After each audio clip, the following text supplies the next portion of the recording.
Olá amigos, vamos dar continuidade à conversa sobre diversidade genética baseada em informações fenotípicas. Pois bem, nós já falamos aqui sobre vários assuntos. Começamos falando sobre a questão do tipo de variável, se era variável contínua, se era variável binária, se era variável multicategórica.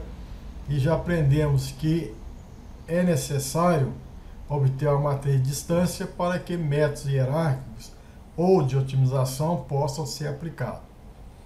Existe uma maneira alternativa de avaliar a diversidade genética por meio da inspeção em gráfico de dispersão.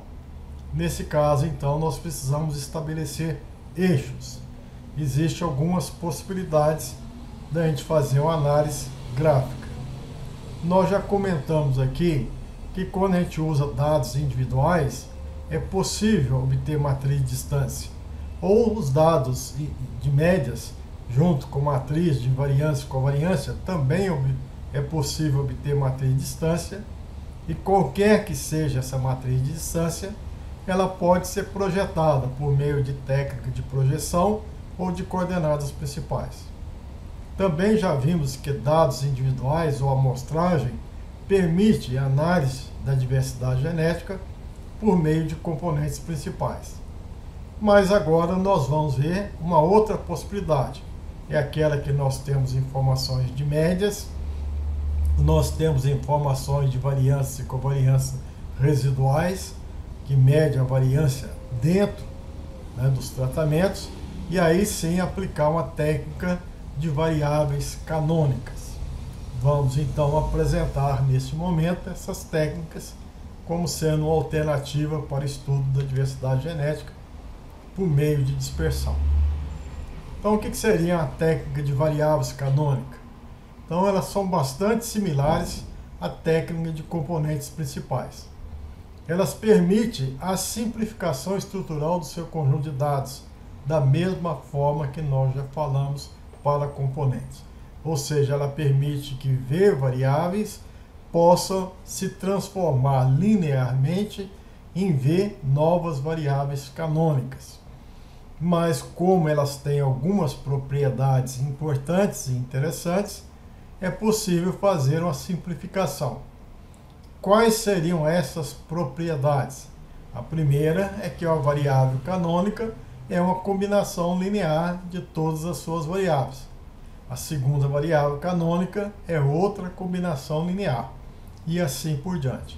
Então, se você pegar uma determinada variável canônica, você não está descartando informações das suas variáveis originais, porque elas estão ali representadas. E elas são estimadas de modo que a primeira retém a maior parte da variação proporcional, a segunda maior parte, assim por diante. Então, quando você desconsidera as últimas variáveis canônicas, você está desconsiderando informações de baixo poder discriminatório. Quando você prioriza o estudo com as primeiras variáveis canônicas, você está priorizando o seu estudo com variáveis de alto poder discriminatório. E isso é bastante interessante. Outra informação importante é que elas são não correlacionadas. Então, a primeira variável canônica e a segunda, os scores, a covariância, é nula. Então, indicando que não há correlação entre essas variáveis canônicas. Ela é bastante importante para estudar a diversidade genética, para fazer a simplificação estrutural de seus dados, e também para avaliar a importância de caracteres no estudo da diversidade, e aí fazendo uso de informações de variabilidade e também de redundância.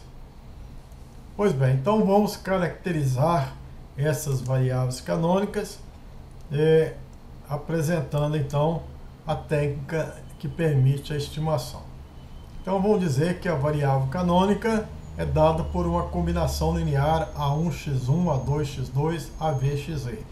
Então o nosso propósito vai ser estimar A1, A2 até AV. Uma outra variável canônica é outra combinação linear. Novamente eu preciso estimar os coeficientes B1, B2 até BV. Então esse é o nosso problema, né? Muitas estatísticas são combinações lineares. Nós temos aqui vários exemplos em genética, na estatística, que faz uso de combinações lineares. Por exemplo, uma regressão múltipla é uma combinação linear de um conjunto de variáveis descritoras. Um índice de seleção, por exemplo, é uma combinação linear de valores fenotípicos. Bom, combinações lineares são normalmente utilizadas. A questão que diferencia uma combinação linear para outra é o propósito dessa combinação linear. Então, numa regressão, por exemplo, nós queremos achar uma combinação linear em que a correlação entre o estimado e o observado seja máxima, seja alta, ou seja, que a soma quadrada do erro seja mínima, que o R2 seja elevado. Se eu estou usando o índice de seleção, o índice é uma combinação linear de variáveis, mas tem uma propriedade importante, uma característica importante, que é garantir que a correlação entre o índice e o agregado seja o máximo possível. Agora nós estamos diante de variáveis canônicas. Variáveis canônicas é uma combinação linear de características. E qual é a propriedade que nos interessa nessa situação? A propriedade que nos interessa é que a variância dessa primeira variável canônica, vamos chamar aqui de y1, seja a maior entre todas as variáveis canônicas. Seja maior que a variância tem um poder discriminatório maior do que a segunda variável canônica, e assim vai até você ter a sua última variável canônica, que deve ter uma variância um pouco menor. Então, essa que é a nossa propriedade, está vinculada às variáveis canônicas, ou seja, são combinações lineares estimadas de forma que se tenha alto poder discriminatório das primeiras e menos nas outras. Então vamos então ao nosso objetivo de apresentar para vocês a primeira variável canônica, que é essa combinação linear. O nosso objetivo é encontrar A1, A2 até AV e garantir que a variância associada a essa primeira variável canônica, né, esse J varia de 1 até V, mas a primeira tem a maior variância. Então nós precisamos reconhecer aqui o que seria a variância dessa variável canônica. Então a variância de uma combinação linear, nós vamos denominar simplesmente variância de Y1, que é a primeira variável canônica, é A1, variância de X1, mais A2, variância de X2, mais AV, variância de XV, mais 2A1, A2, covariância de X1, X2, e assim vai. Então nós vamos representar dessa forma. A1 quadrado e TJJ vai representar a variância fenotípica, né, que acontece aqui para a variável 1, para a variável 2, assim por diante. E TJJ' é a covariância fenotípica, né? Então nós temos aqui duas vezes, não foi explicitado 2, porque nós estamos colocando J diferente de J'. Então está computado A1, A2, covariância de X1, X2. A2, A1, covariância de X1, X2. Na prática você tem duas vezes a covariância A1, A2, covariância X1 e X2. Uma forma resumida é que a variância de Y1 é dada por a linha TA. O que é T? T é uma matriz de variâncias e covariâncias fenotípicas. Se a gente tivesse uma análise de variância, nós poderíamos representar T, a diagonal, como sendo o quadrado médio do tratamento. Fora da diagonal, o produto médio do tratamento. Como nós pretendemos fazer análise com as médias, é prudente pegar essa variação e dividir por R. Então, o quadrado médio do tratamento dividido por R. R é o número de repetições do seu delineamento, ou o produto médio do tratamento dividido por R. Como eu preciso achar o valor de A que torna essa variância máxima, nós teríamos um problema onde quanto maior o A, maior é a variância. Então, para limitar a solução, nós colocamos aqui uma restrição. Lembre que na técnica de componentes principais, a restrição era a linha A igual a 1.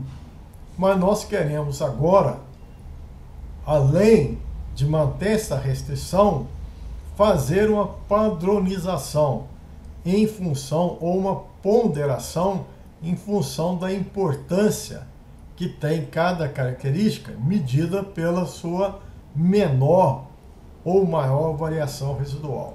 Então, essa restrição vai ser dada por a linha EA, igual a 1. O que é?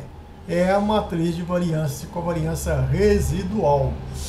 A diagonal são os quadrados médios do resíduo e fora da diagonal os produtos médios do resíduo. Então a gente tem a função de maximização, a linha TA, sujeita a essa restrição. Esta restrição entra nessa função de custo, acompanhada desse multiplicador de Lagrange, que nós vamos denominar aqui de lambda 1. Então, nesse momento, lambda 1 cumpre esse primeiro papel de ser multiplicador de Lagrange. Se a gente, então, pretende achar o valor de A, a gente faz, então, a derivada ou a diferencial dessa função em relação a A ou a linha. Então, o diferencial vai ser o diferencial, aqui é um produto, nós vamos lembrar que é um produto, e na regra da cadeia diz que a derivada do produto FG' é igual a F'G mais FG'. Então eu posso dizer que aqui sob a forma diferencial, é diferencial de A' que multiplica T e A. É como se eu colocasse o A' sendo F e TA sendo G. Então eu tenho aqui F'G mais F é diferencial de G, G'. Então estaria colocada mesmo dessa forma. A gente poderia, aqui não existe esse 2, a gente poderia imaginar novamente que aqui nós temos uma outra F e A significa G. Então eu posso ter a diferencial de A', que é a F, que multiplica G, mais F, que é a linha, que multiplica diferencial de G. Então é colocado aqui dessa forma. A gente verifica que esses elementos são escalares, um também é o transposto do outro, eu posso somar, dá 2 diferencial de A' TA. Da mesma forma, isso é igual a isso, são escalares, né? São 2, então eu passaria, aqui não tem esse 2 é lambda 1 diferencial de A' EA. Então veja que eu posso aqui isolar esse 2 diferencial de A', ele pré-multiplica, então eu posso considerar 2 diferencial de A' que multiplica TA menos lambda 1 EA. O A aqui ele pós-multiplica, eu posso então colocar como sendo T menos lambda 1 E que multiplica A. Saindo da forma de diferencial, entrando aqui na forma de derivada, pode ser em relação a A, em relação à linha, aí a representação A e a linha não interessa. Então vou definir como sendo 2t lambda 1 é A. A nossa solução é igualando essa derivada ao vetor nulo, o que fica t menos lambda 1 é A igual ao vetor nulo. Ou pré-multiplicando por E menos 1, nós temos essa última forma. Pois bem, então aqui nós identificamos, né, a solução para o nosso problema. Para achar o valor de A, basta ter essa operação. Bom, uma das formas de obter é garantir que esse elemento que está dentro desse parênteses aqui não tem inversa. Então a gente deve ter um lambda 1, que é um elemento, um número, que a gente subtrai da diagonal dessa matriz, que leva o determinante a ser igual a zero. Bom, aí eu passo a ter várias soluções e, consequentemente, eu vou encontrar a solução que satisfaça a minha restrição. Esse número que a gente vai subtrair da diagonal é denominado de alto valor de E menos 1t. Então veja, lambda 1 que no começo era o multiplicador de Lagrange, agora assume também um outro papel. Ele é alto valor da matriz E menos 1t. Então, para a primeira variável canônica, o lambda 1 deve ser um dos n autovalores estimados, né, da E-1t. Mas temos um fato interessante. Se a gente considerar essa equação, se a gente pré-multiplicar, ou essa equação, pré-multiplicar por a linha, a gente vai ter que vai ser igual a linha, vou voltar aqui na forma, a linha TA menos lambda 1, a linha EA. A gente sabe que a linha EA, por restrição, foi colocada como sendo igual a 1, então nós temos que lambda 1 é a linha TA, que é a variância de Y1. Então veja que agora a gente identifica esse terceiro papel de lambda 1, que era multiplicador de Lagrange, que era um dos n autovalores, ou dos V, né? Podemos considerar que se tiver V variáveis, V valores estimados da E-1t, e agora ele assume o papel da própria variância. Como eu estou no processo de maximização, eu vou corrigir essa frase, dizendo que lambda 1 não é um dos V. Ele, na verdade, é o maior dos V autovalores estimados, porque ele corresponde à variância de Y1 e nós estamos num procedimento de maximização dessa variância. Então, como o vetor A é escolhido para maximizar essa variância, né? E esse vetor A nada mais é do que o alto vetor associado ao alto valor lambda 1. Então, dessa forma, nós construímos a nossa variável canônica, sabemos como obter os valores dos coeficientes, A, como sendo, então, a resposta a essa questão, é o alto vetor associado a E-1t. Nós precisamos garantir que essa variável canônica estabelecida tem alto poder discriminatório. E o poder discriminatório é dado, então, por lambda 1, que é o maior alto valor de E-1t. A segunda variável canônica, ela é conduzida de um raciocínio bastante semelhante. É uma combinação linear, uma outra combinação linear das características. Existe uma variância associada, agora B'Tb, e eu preciso estimar, então, esse coeficiente B, de modo que essa variância seja a segunda maior. A primeira é da primeira variável. Agora, a segunda maior variância. Mas eu tenho um outro objetivo. O objetivo de garantir que a covariância da primeira variável canônica, ou agora a segunda que pretende ser estimada, seja igual a zero. Então veja que a gente, para estimar, vai ter que incorporar duas restrições.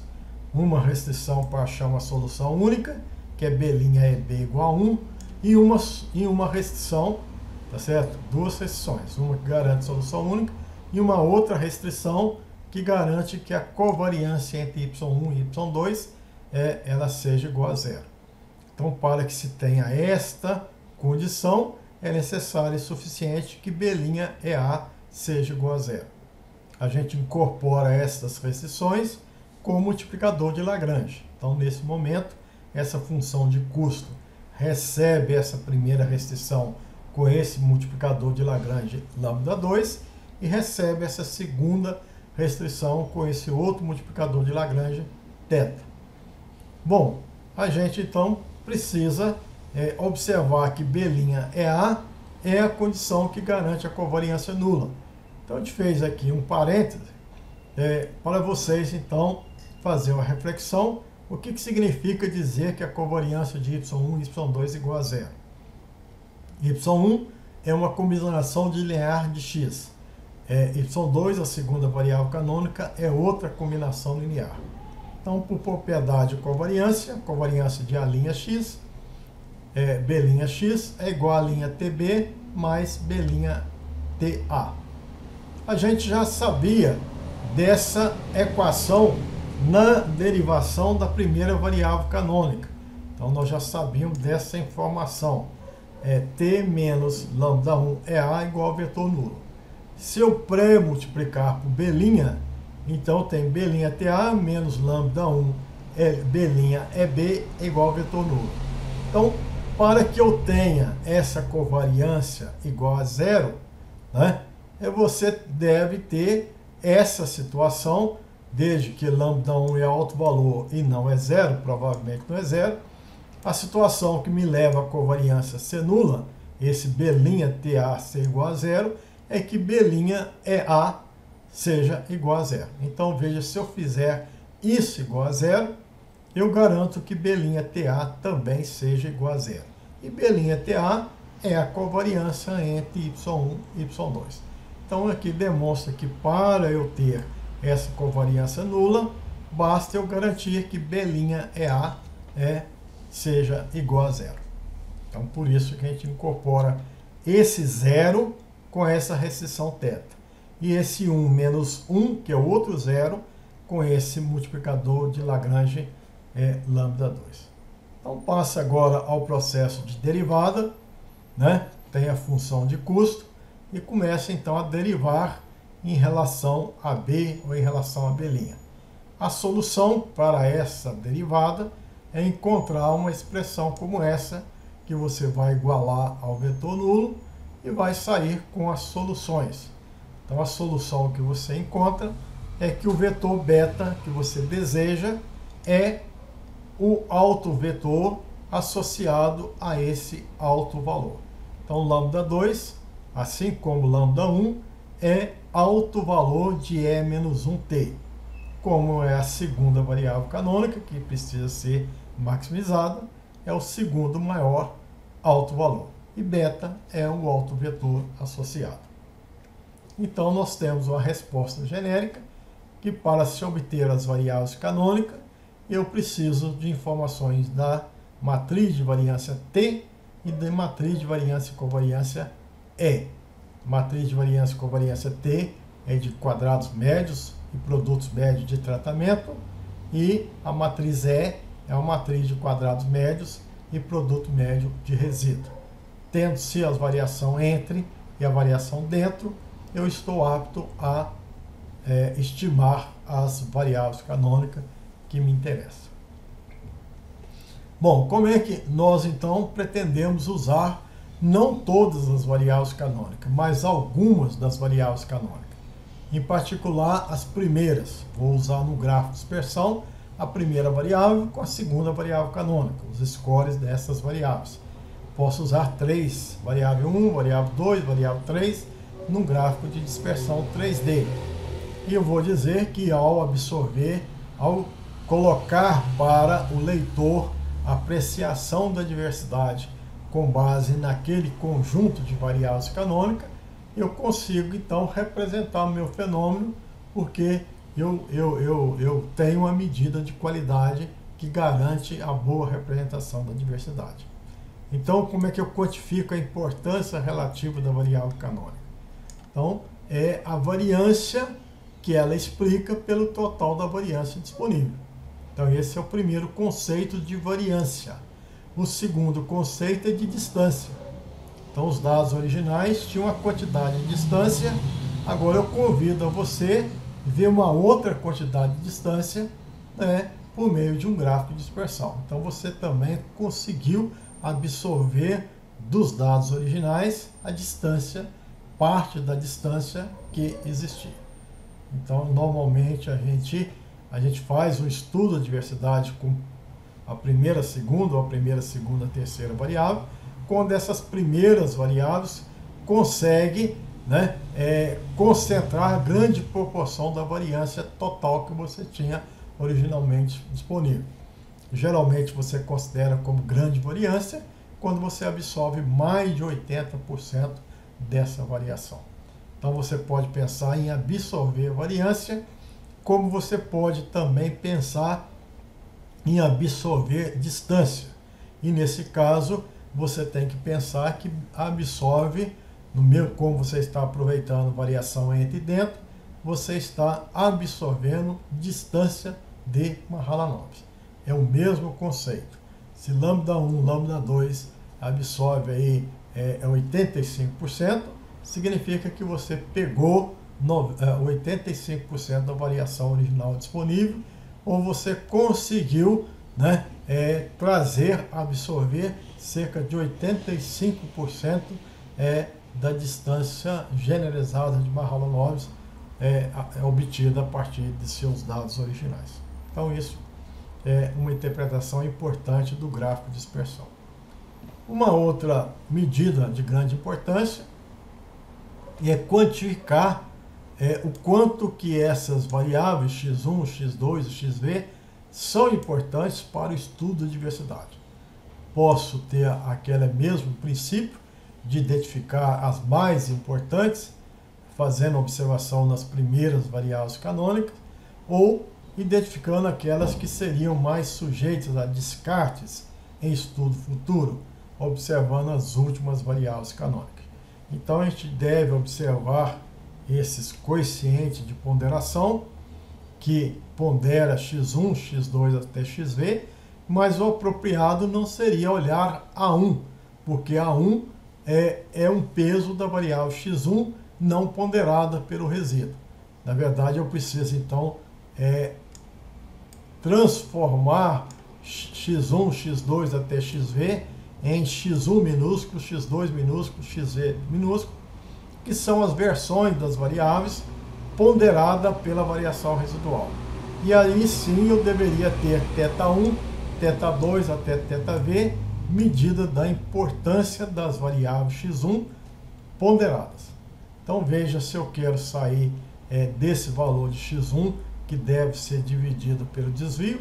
Se eu fizesse essa operação, dividir pelo desvio e multiplicar pelo desvio padrão residual, eu tenho então que essa variável aqui se torna x minúsculo, e esse produto entre A1 e a raiz quadrada do quadrado médio resíduo dessa variável se torna então o θ, que mede a importância da variável para aquela variável canônica. Então essa é a maneira da gente julgar a importância para fim de seleção ou para fim de descarte, dependendo aí do interesse. Bom, passamos agora a uma ilustração de um exemplo que a gente está trabalhando. Envolve aí 15 genótipos de milho pipoca. Foi avaliado aí um conjunto de características, 9 características agronômicas de interesse aí do pesquisador, e nesse caso foi feita uma análise de variância e obteve-se então a matriz E. Aqui está representado na diagonal o quadrado médio do resíduo de cada uma das variáveis analisadas. E fora da diagonal eu tenho o produto médio do resíduo. Aqui é a matriz T, em que na diagonal eu tenho aqui o quadrado médio do tratamento. Normalmente é feito dividido por R, que eu pretendo usar as médias. Então a variação entre as médias é o quadrado médio do tratamento dividido por R, e fora da diagonal nós temos então os produtos médio do tratamento dividido por R. Então eu preciso estimar os autovalores da minha matriz E-1T. Essa matriz E-1T, existe uma complicação. No passado investiu-se muito nesse assunto, porque E-1 é uma matriz assimétrica, produto de duas matrizes simétricas. Então nós precisamos aí ter um algoritmo específico de cálculo de autovalores e autovetores. Então esses autovalores aqui a soma desses autovalores vai dar o traço da matriz E-1T. Aqui o valor acumulado significa que se eu tomar duas variáveis canônicas, eu vou absorver 79% da variação originalmente disponível. E que variável canônica é essa? Essa aqui é a primeira combinação linear, 2,306 que multiplica a altura, 2,065 aqui é a altura de planta, a altura de espiga, assim vai. E nós temos aqui uma outra variável canônica, que é outra combinação linear.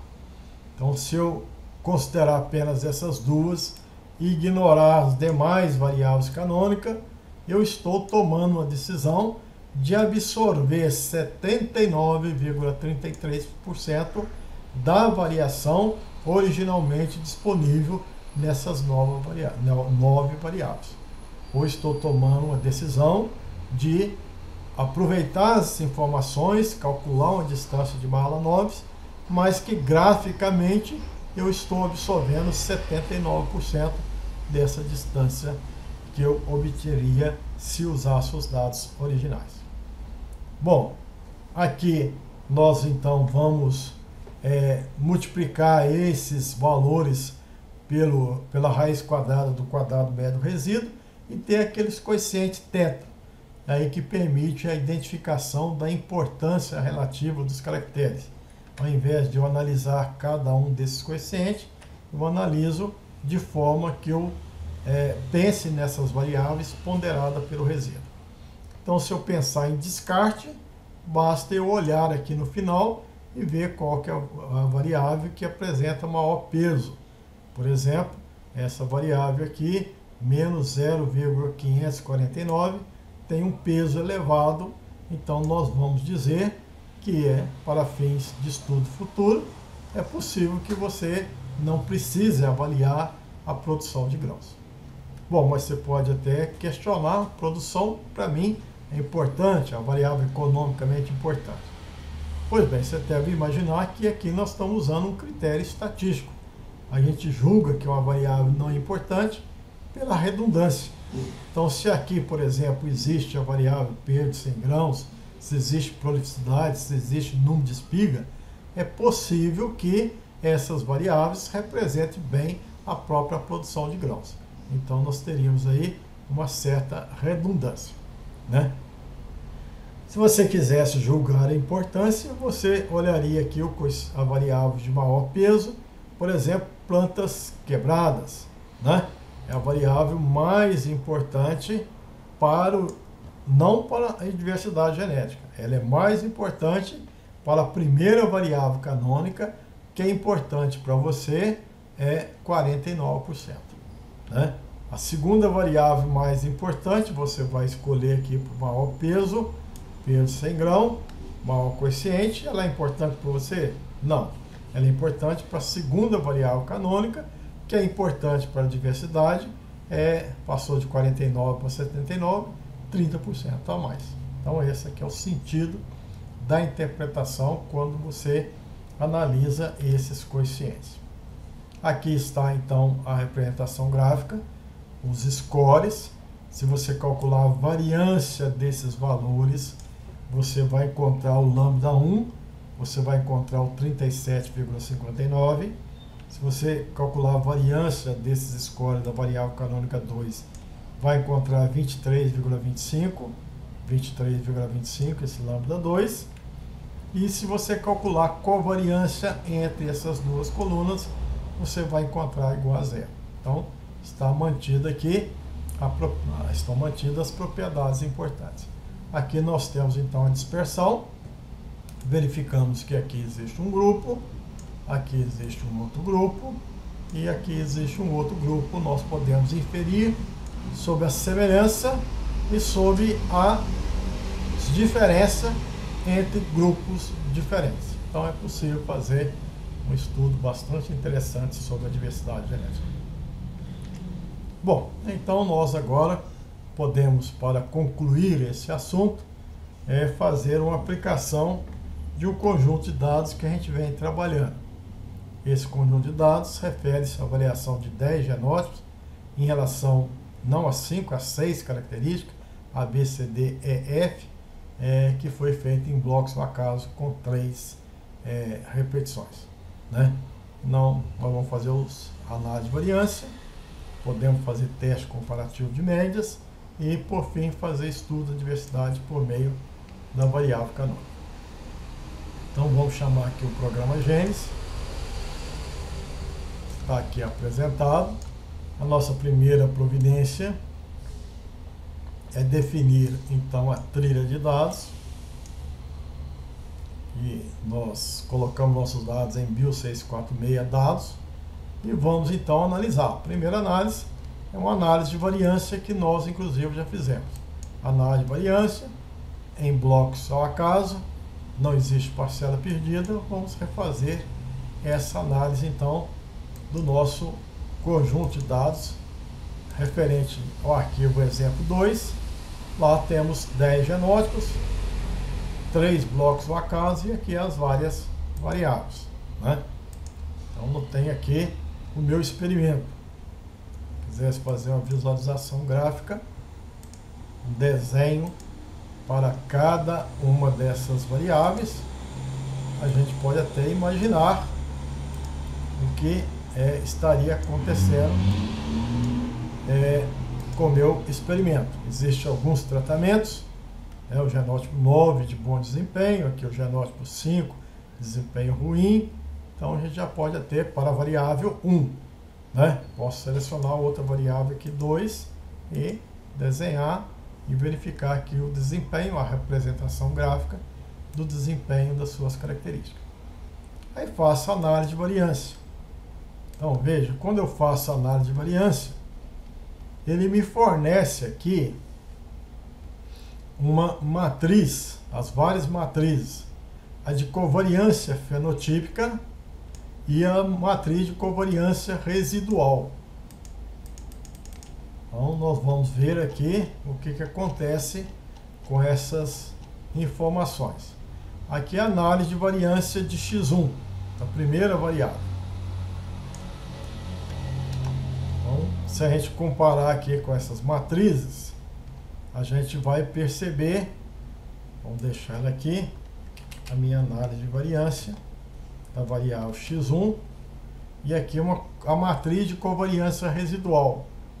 Então a gente percebe que, por exemplo, esse primeiro elemento dessa matriz de covariância residual, que a minha matriz é esse 690, 623, é o quadrado médio do resíduo, né? Esse quadrado médio do resíduo que está aqui. Muito bem. Bom, e essa matriz de covariância fenotípica é aquela covariância T.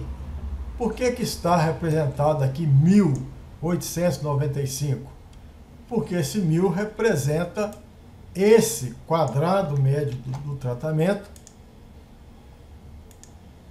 Se eu pegar esse quadrado médio do tratamento e dividir por 3, que é o número de blocos analisado, eu vou ter esse 1089,5643.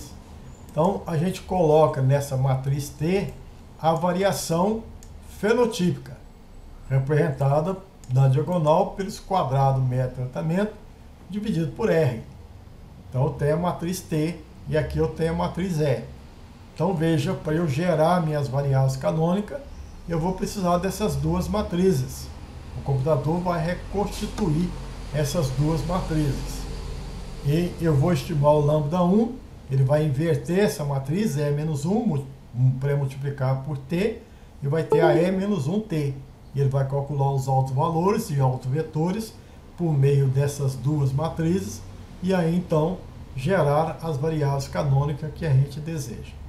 Então, nesse estágio, eu consigo ter as médias, que é as informações que eu desejo, e essas informações de variâncias e covariâncias fenotípicas. Na verdade, eu preciso apenas salvar a matriz de variância e covariância residual, né? E preciso salvar as médias. Por meio das médias, ele recupera, recalcula as variâncias e covariâncias fenotípicas. Então eu forneço a matriz E e a matriz de média e ele dá conta de recuperar aqui a matriz T.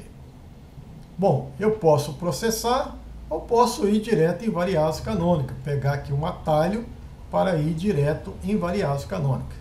Se eu pegar esse atalho, eu nem preciso marcar, que ele já sabe o que a gente precisa. Pegando aqui o atalho, ele vai, como input vai ser o arquivo de média, e como declaração de parâmetro, ele vai pedir a informação da matriz de dispersão ou de variância e covariância residual, que é exatamente esse CRE.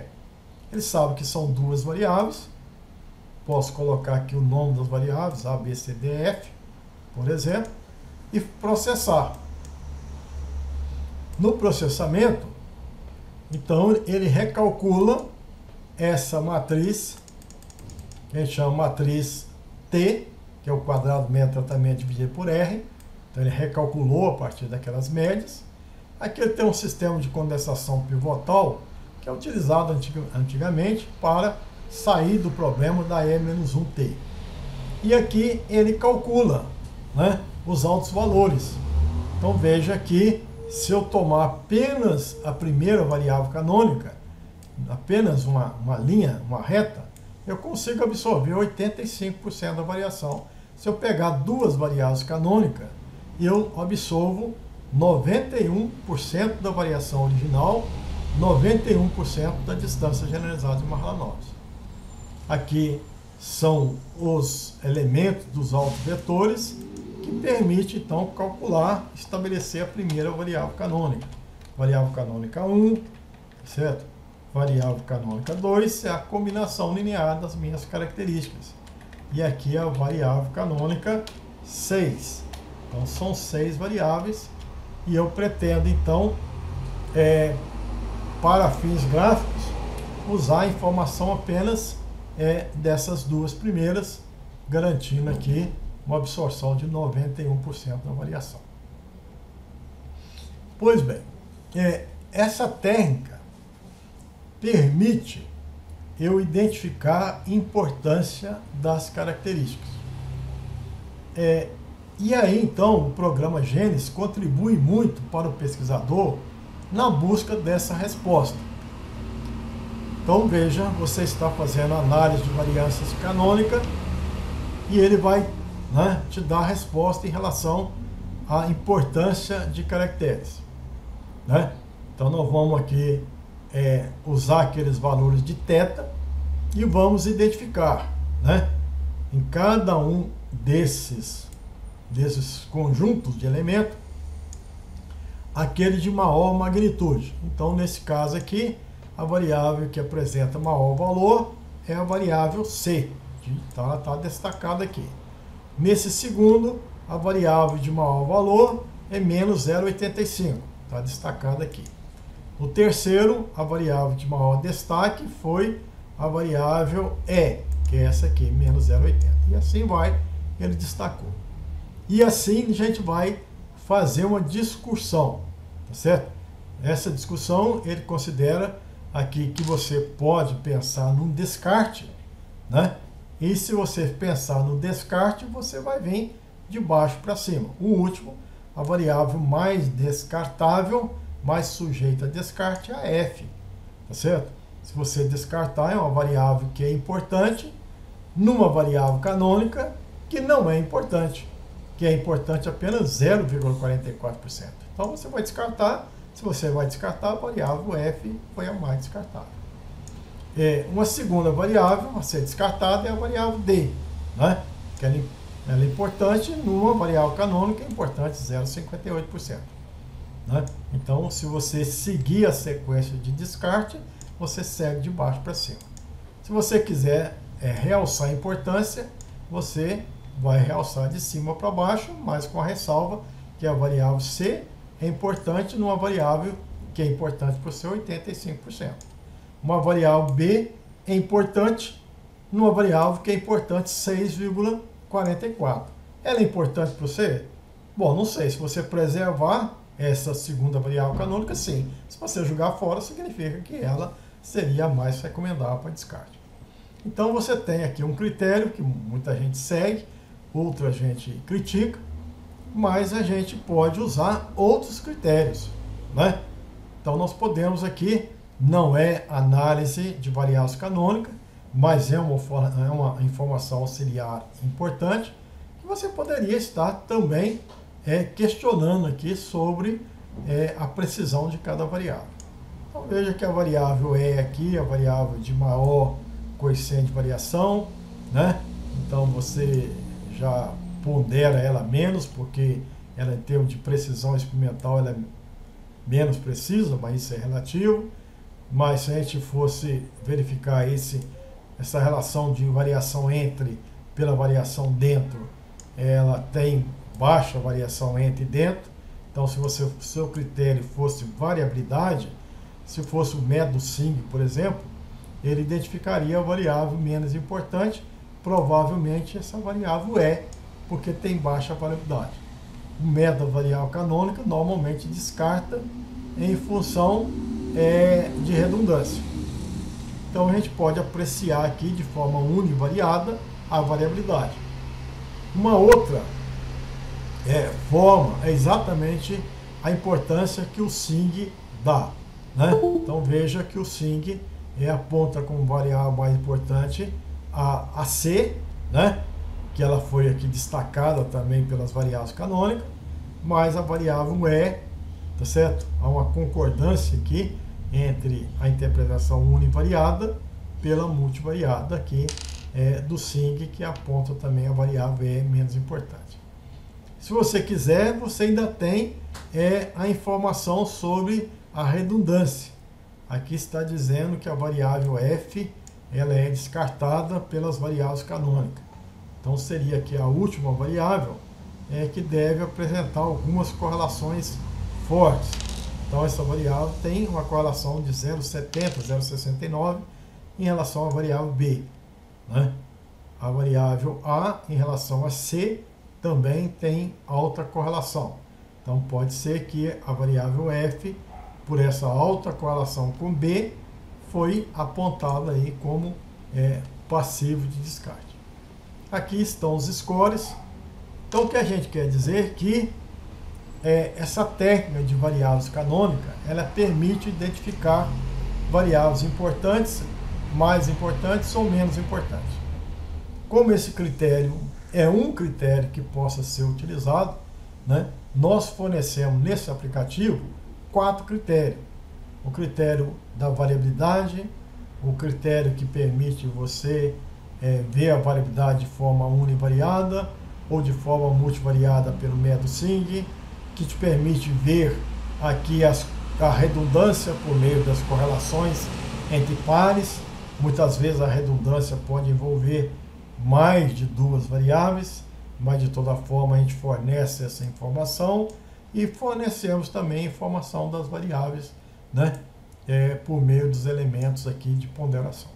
Então no mesmo aplicativo você pode ter um resultado e confrontar com outros possíveis resultados, invocando aí outros critérios de importância.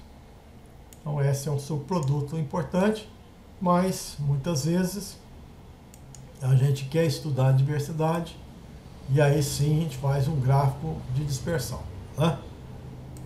Vamos aqui identificar os pontos e a gente começa a perceber que o indivíduo 9, por exemplo, é bem diferente do indivíduo 6. O indivíduo 1 e 8 bastante similar. Aqui também o programa Gênesis convida você a fazer as suas conclusões, as suas interpretações de uma forma multivariada. Mas, né, se você quisesse fazer uma outra inferência agora de uma forma univariada, você poderia perguntar, bom, digamos que a variável B fosse uma das mais importantes e que eu quisesse então identificar os indivíduos maiores ou menores, que apresentam maior valor ou menor valor em relação à variável B. Pode ser outra variável, mas digamos que B era, sei lá, produção, o teor de óleo, capacidade de expansão. Eu tenho interesse nela. Então, o que acontece? Ele marca para mim esses 4 indivíduos de melhor desempenho em relação à variável B. Se eu trocar aqui a variável, passar para a variável E, por exemplo, ele vai me identificar outros maiores indivíduos com melhor desempenho em relação à variável E. E aí é interessante, eu tenho informação univariada, que os genótipos bons é o 1, o 7, o 4 e o 10. E nesse gráfico de dispersão, eu sei que o 1, que é bom, e o 4, que é bom, são divergentes. Mas o 4 e o 10, apesar de ser bom, eles são mais semelhantes. Então eu posso priorizar cruzamento do 1 com o 4, do 1 com o 7, do 1 com o 10, evitar, por exemplo, cruzamento de 4 e 7, que são bons, mas possivelmente com o mesmo mecanismo, né? Se eu tivesse aqui feito um agrupamento de Touchet, imagino que já tenha feito anteriormente. Então eu posso, se esse arquivo existir, né, aqui com distância de Mahalanobis Toshé, foi feito nas nossas reuniões passadas, a gente identifica, e então ele já tinha percebido a existência de 3 grupos, com base em distância de Mahalanobis.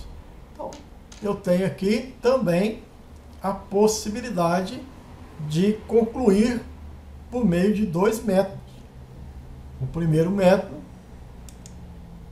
é o método que você está visualizando. Cada ponto é um método da variável canônica. Mas este agrupamento, dizer que formou 3 grupos, é uma possibilidade que o método Toshé, que usa um critério interessante, está nos dizendo, né? Ou seja, o método Toshé agrupa considerando que você tem a distância dentro do grupo menor do que quaisquer distância entre grupos. Então veja que nós temos aqui um resultado das variáveis canônicas, que absorve, acho que mais de 90% da variação da distância de Mahalanobis, e nós temos aqui um segundo resultado, que é o resultado do método Toshé. Então você pode, numa única saída, ter resultados de diferentes técnicas de agrupamento, resultados multivariados com resultados univariados, e você usa da forma que você achar melhor. Então veja que é algo bastante interessante.